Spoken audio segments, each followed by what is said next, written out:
Well, there was two monks washing their bowls down by the river. And as they're washing their bowls, a scorpion falls into the water. And one of the monks picks up the scorpion and puts it on the shore. And in the process, it bites him. And so they go on washing their bowls. And again, the scorpion falls into the water. And so the monk reaches over and picks it up again. And again, it bites him as he places it on safe ground. And his friend says, the other monk says, "Why do you continue to help the scorpion when it bites you?" And he said, "Because it is my nature to help.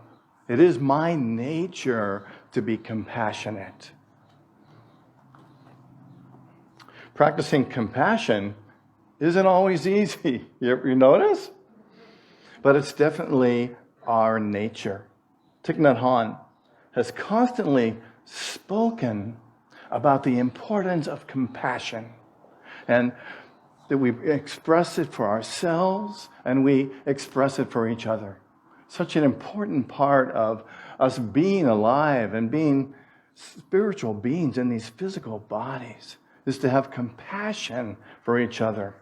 You know, there's even scientific evidence and research that shows that being compassionate actually helps us to be calm, helps us to become centered, helps us to become focused, helps us to connect with the presence of spirit that's everywhere in the universe and right here with us. Isn't that what we want?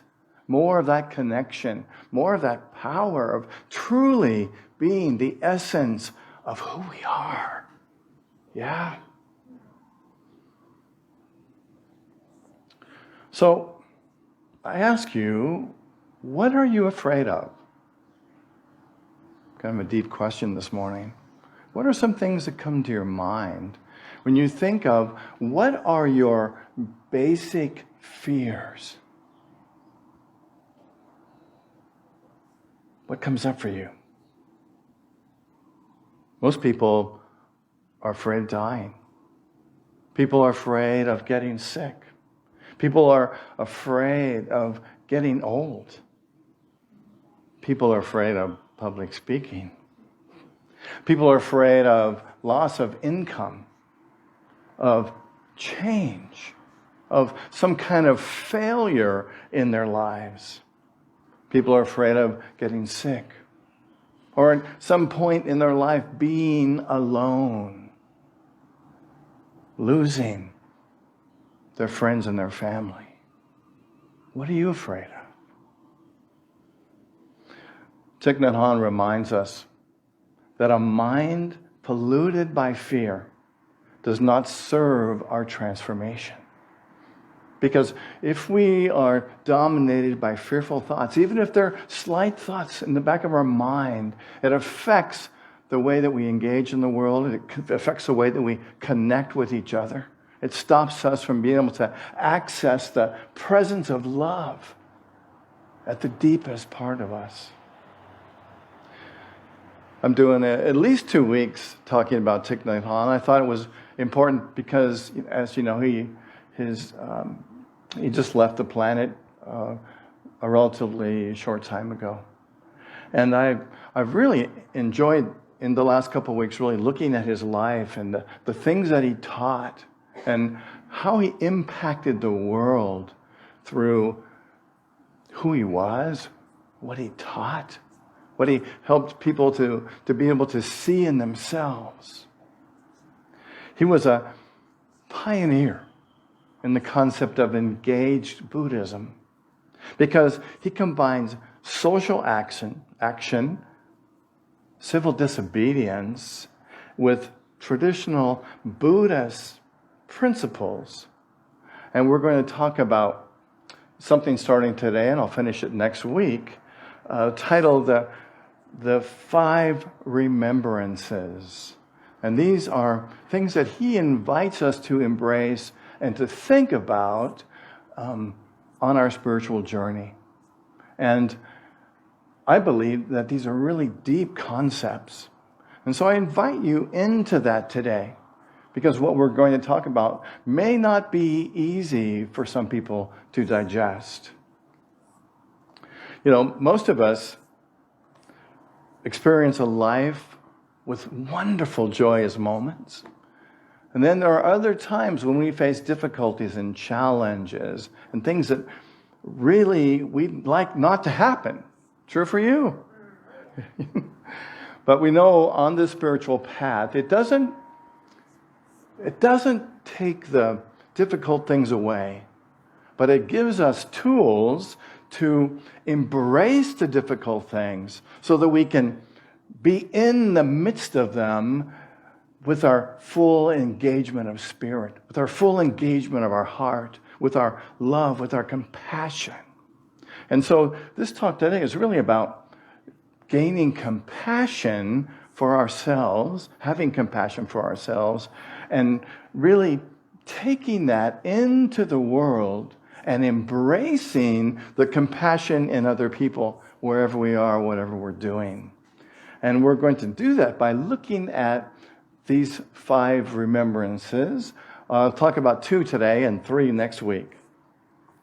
You know, oftentimes when we have some fear come up, I know I can do it myself, and I can say, you know what, I don't want to do this. I don't want to face this fear. And because our ego doesn't really want to face fear, but Thich Nhat Hanh teaches, and we know that it is by facing our fear that we can befriend it. And I like to think of smiling to our fear and saying, "Ah, there you are, my old friend. What do you have to teach me this time?" "Oh no, I don't want to think about that." Thich Nhat Hanh said, the only way to ease our fear and to be truly happy is to acknowledge our fear and look deeply into its source. In addition to getting caught up in and dwelling on events that happened in the past, we often project our fear out into the future. You know, the fear of death for many people is one of the greatest fears. And when we look directly into the seeds of this fear, and instead of trying to cover it up and run away from it, but to really look at it and say, okay, well, this is something that happens to human beings. Have you noticed? And if we can really absorb that and be in that and be okay with that, then we can have more compassion for ourselves when we do experience that. And we can also have more compassion for other people when they get into that place of fear themselves. It looks like my slides might be back. Let's see. Very good. There we go. Woohoo! Thanks. Thanks, Mike. All right. So again, Thich Nhat Hanh said the only way to ease our fears and be truly happy is to acknowledge our fear and look deeply at its source. So the 5 remembrances that we're going to talk about over the next 2 weeks, the first one is, I am of the nature to grow old. I cannot escape growing old. So breathe into that. You know, there's so much emphasis in our culture on youth. You know, it was kind of cool when those of us who are older were young, right? And we thought, whoo, man, I'm young, I got it all, I own the world, right? And then something happens, and we get older. And it's like, woo, all of a sudden, we're looking at the young people who are celebrating, and in the same way, we're like, oh my goodness, my hair is getting gray. It's even fallen out. Oh my God, I got wrinkles. Oh, I'm getting old. And if we follow the norm of our culture, we can get disengaged or disheartened by the fact that we're getting old instead of embracing the fact that we're getting old and accepting what it is. Just being with it, going with it, loving it, loving what we have, loving the abilities that we have to be able to think slower. Sometimes that's a benefit. When we're young, we think fast, we do things fast. As we get older, we can kind of get in this place of, I don't quite think as fast as I did before. But that's okay, because I can be totally focused on this moment right here and right now. So Thich Nhat Hanh, when he talked about the Five Remembrances, he emphasized the importance of the breath in breathing into them as we say them. Because what we're really doing is we're conditioning our subconscious mind. We're changing our beliefs so that we can embrace this life that we have. So that we can embrace every moment and be totally present without this underlying fear that can sometimes keep us from being the truth of who we are. So he says, well, let's do that. Let's go this way. So he says, breathing in, and I invite you to do this with me. Just as you breathe in, say to yourself, I am of the nature to grow old. Together. Breathing in, I am of the nature to grow old. And breathing out, I cannot escape getting old. Let's do it together. And you can do it in your mind or in the silence if you like. So, breathing in, I am of the nature to grow old. We're changing that belief. And exhaling, I cannot escape getting old. Now, I suspect for some of us who are unity people, you're saying, I am not going to affirm that I'm getting old, right? Because we teach and we're taught that we don't focus on what appears to be negative. We only focus on the truth. And I think there's a lot of truth in that. But what we're working on here is a much deeper principle. Because we're really working on something much deeper than just living from this space and affirming, I am of the nature not to get old. Unity sometimes gets accused of being sort of Pollyannic, right? That we focus only on the good. And there's something happening in our country and in our movement now to really look at sort of the shadow side of this stuff. What is the deeper side? And so we don't deny the fact that we as human beings are going to die or that we're going to age, because we are. We can deny that we don't get in fear about it, that we don't become afraid of the idea. You see, we're working, this is working at a much deeper level. Certainly we don't want to affirm that, I'm getting old, right? But we can affirm, but I am willing, I'm not going to let the fear of getting old have power over me. Or the fear of getting old has no power over me. And certainly that's true. And that's the deep concept that we're working with today and that was practiced by Buddhists, by Thich Nhat Hanh. And actually these 5 principles are a Buddhist tradition accepted part of their philosophy. So does that feel a little better to you? Do you kind of understand the difference between the level of what we're looking at in terms of fear? I like what Byron Katie says. She says, I am a lover of what is, not because I'm a spiritual person, but because it hurts when I argue with reality. You know? And often in Unity we talk about 2 different kinds of reality. I would think maybe for our own distinction, the word might be fact, right? Because the fact is that we are all going to get older. In unity, we might say, the reality is I'm young. I'm a young spiritual being, and I am not going to let that age, the fear of aging, affect how I live my life. And Henry Wadsworth Longfellow said it this way: "For after all, the best thing one can do when it's raining is to let it rain." And so this is really about acceptance. Just accepting the fact that age happens. And isn't it great? We get to be in this experience of life in older bodies. And imagine a culture, and ours in the United States isn't one that generally accepts the fact that older people are cool. Right? And that's really what we're working with here, is changing that perception, changing the way we see things, to see it in a more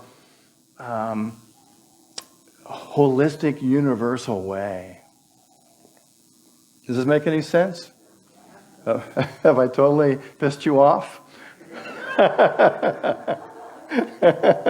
Did he say that in church? Oh my God.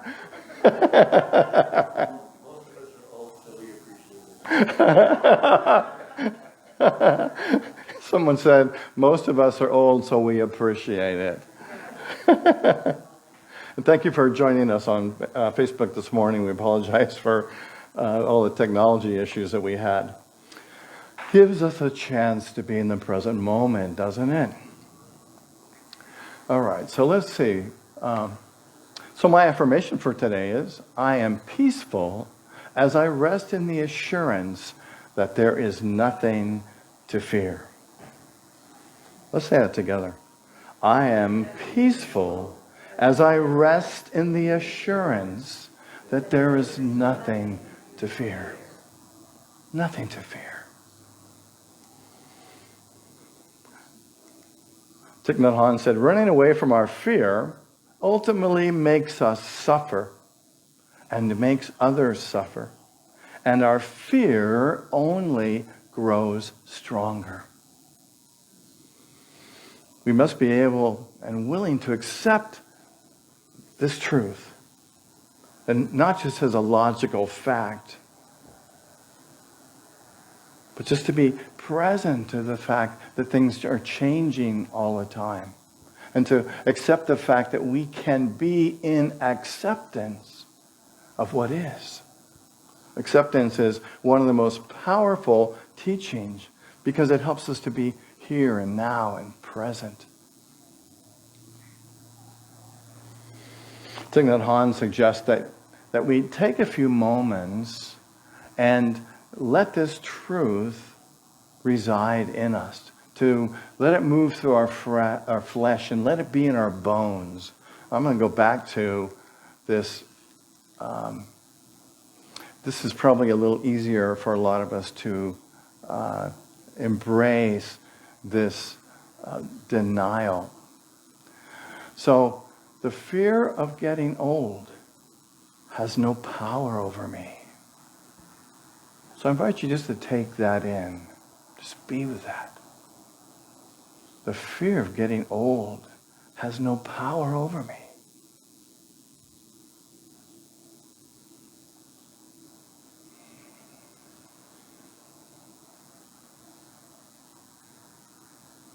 You can be who you are.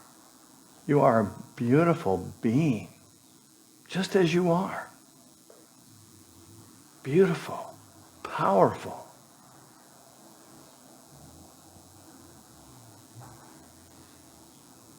Breathing in and breathing out.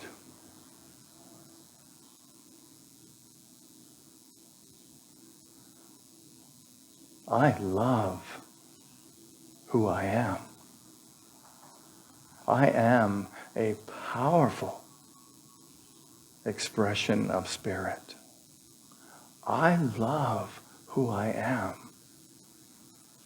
I am a beautiful expression of spirit.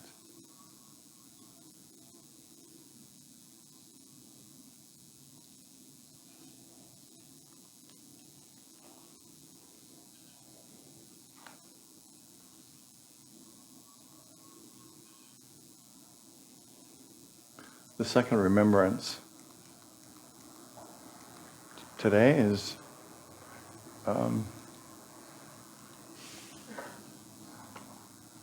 powerful also. And again, I know some of our unity, we may have some unity of resistance towards this. But remember, this is on a much deeper level. It's like we are taking this to the next level. And I invite you to move past that resistance. You know, we're not affirming that we have ill health. What we are affirming is that the fear of ill health has no power over us. But we are getting into this place where we can have compassion for ourselves through any sort of illness that we might have. And in the same way, have compassion for other people who are ill, who have illness. Do you see the difference?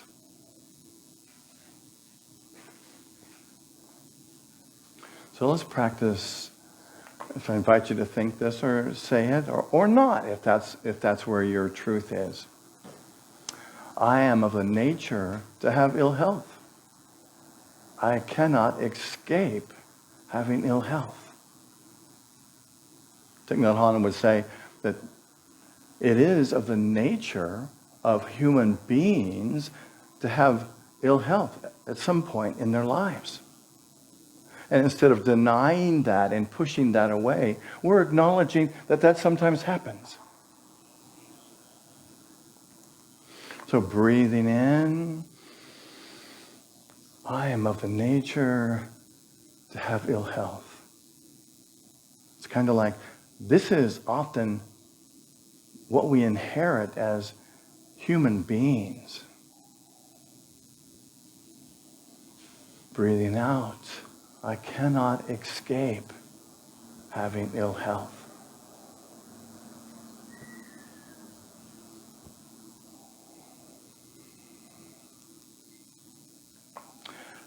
And so the idea of this remembrance is to remind us and to get into the place where we know that the fear of ill health has no power over me. I can be compassionate towards myself if I'm not afraid of ill health for myself or for somebody else. The fear of ill health has no power over me. Let's say that together. The fear of ill health has no power over me.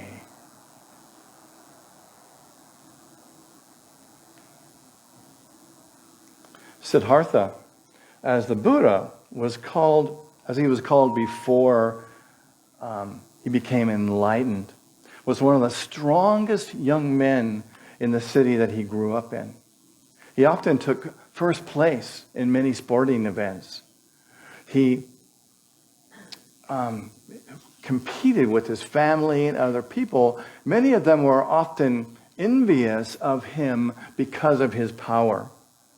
And they dreamed of having Siddhartha's prowess. And Siddhartha the Buddha admitted, I became arrogant because I had all this ability and all this power. And he realized that he had to look at himself and other people and have compassion for all of them, so he could get out of a place of arrogance. And for us to truly be light, healing light in the world, we have to totally get out of that place where we have any judgment or any distaste for illness, so that we can be clear vessels of truth when we see others and we pray for others. When we pray for other people in unity, and when our prayer chaplains pray with you, they are only seeing the truth in you. There's no place in their mind where they're holding any thought of illness for you. And that's part of the beauty of that pure prayer that they're holding for us when they pray for us. And that comes because they've totally released all of those beliefs about fear. It's not even an atom in their consciousness. Bringing mindfulness to the seeds of fear, the practice of these 5 remembrances, helps us to accept many of our deepest fears. Old age, illness, death. And realize that these are facts that we can't escape. But we don't want to enter into a healing place holding on to any of those beliefs, not even the smallest amount. Thich Nhat Hanh said, when we practice accepting these truths, we can realize peace and have the capacity to live conscious, healthy, compassionate lives, no longer causing suffering to ourselves or others. He invites us to welcome the fear that we feel into our consciousness and to smile at it and to know that it has no power over us. In some of his teachings, he uses the analogy of an ostrich that is seen by a lion. And the ostrich sees the lion and sticks its head in the sand. And we can sometimes do the same thing to try and avoid fearful thoughts. But the truth is, they will continue to plague us in the dark. And as a result, we can become unhappy and angry and resort to destructive behavior within ourselves or within someone else. Thich Nhat Hanh says that chanting is a way to touch this suffering and to allow compassion and understanding to arise. Much of the work that Thich Nhat Hanh did at Plum Village and other places when he led retreats or did workshops was about chanting. And he said, if you allow your suffering, your fear, your anger to be embraced by the Sangha, by the community, transformation and healing are possible during the time of practice. And so a lot of what they did when they were chanting, it had a purpose, and it was for healing. There's a amazing bodhisattva whose name is Avaloki Tashvara, and he was a bodhisattva who listened to the suffering of people. And he demonstrated great compassion for himself and for everyone and for the world. And it's believed that he looked upon the world, he looked upon those around him with compassion, and really felt that compassion and taught that compassion to everyone. And Thich Nhat Hanh says that Avaloki Tashvara is not just a person who lived, he is actually an aspect of us that represents compassion. And so they would chant his name together while holding this idea, this vision, this truth of compassion for themselves, for those in the Sangha, and for the world. Thich Nhat Hanh says, Avaloki Tashvara is a quality that we have within ourselves. When we chant using his name, we bring forth that compassion within ourselves and share it with the world. So in a moment, Thich Nhat Hanh is going to lead a chant at Plum Village, and I invite you to join in at whatever level you're comfortable with. And Thich Nhat Hanh says something, I'll tell you what he says because it's easier to understand probably when I say it. Thich Nhat Hanh says, so we're going to practice like him, the bodhisattva of deep listening, the bodhisattva of compassionate listening. And we feel that the bodhisattva in us is not outside of us. It is in us. He is in us. Because we too have the capacity to listen to our own suffering and the suffering of the world. Let us sit, relax, and practice chanting Avaloki Tashvara. Avaloki Tashvara. Say that with me. Avaloki Tashvara. Avaloki Tashvara. Avaloki Tashvara.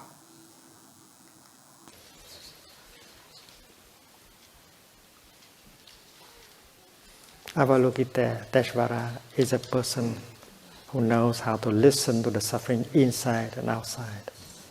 And he got transformation and healing because of that practice. So we are going to practice like him, the bodhisattva of deep listening, the bodhisattva of compassionate listening. And we feel that the bodhisattva in us is not outside of us. It is in us. He is in us. Because we too, we have the capacity to listen to our own suffering and the suffering of the world. So let us sit relaxingly and practice listening to the chanting.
So it's great to be with you this morning. Thank you for being here at Unity on Maui. It's marvelous to be with you and enjoy your presence.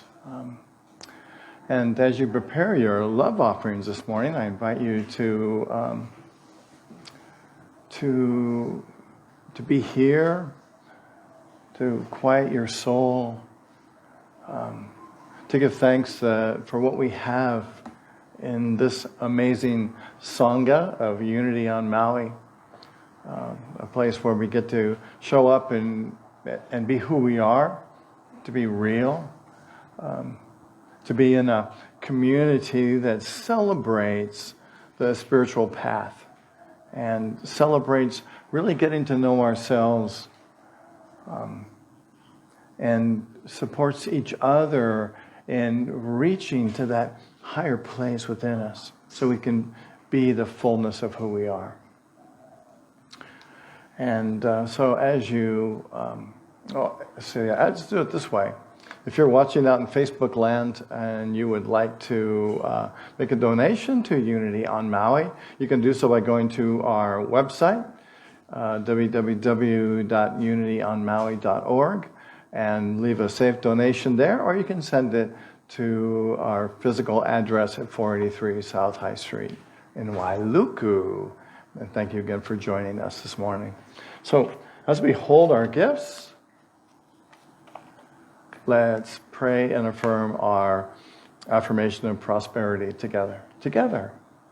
Through a grateful, giving heart, my mind and life overflow with the abundance of God's all-providing, infinite supply. So it is.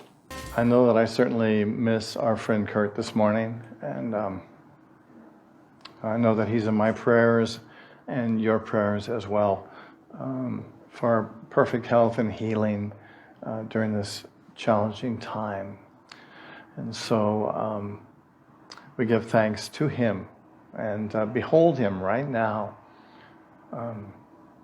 in the light and spirit of love.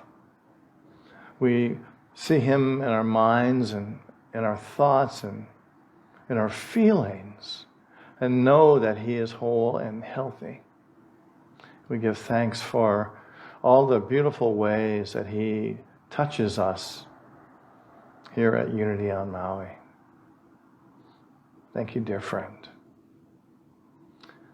And loving Spirit, thank you for these gifts that have come to us in love. We hold them, we bless them, we give thanks for them. And we know that they are moving through this ministry and out into the world. And we behold this Sangha, this community, this island, this state, our amazing country, and our beautiful world, and all of its people in love, in peace, and in joy. And so it is. Thank you. All right. Well, this amazing, huge bouquet behind me was arranged by Kealoha. Thank you. That's just, wow. So beautiful. And it's all from plants on our premises here. So we're so grateful. Thank you. And if you'd like to offer flowers some Sunday morning or a nice bouquet, there's a sign-up sheet in the back. And you can put down what day you want to bring your flowers. And if you'd like to have me dedicate them to someone, you can do that as well. Next week, we are going to really become alive as we'll explore the third, fourth, and fifth remembrance and these teachings of Buddhism and Thich Nhat Hanh. So I hope you'll be here for that. Same time, same place at 10 o'clock. And if you enjoyed the lesson today and you're wondering how will I remember all this stuff, I did put it in a summary I call Walk Your Talk, and it's available on the back table, and you can take it with you. And those of you watching online, you will find it in this week's newsletter coming out on Thursday. All right then, so I think that about wraps it up for today. So why don't we stand And take a deep breath. And let's affirm the prayer for protection together. Together. The light of God surrounds us. The love of God enfolds us. The power of God protects us. And the presence of God watches over us. Wherever we are, God is. Where I live, there are rain.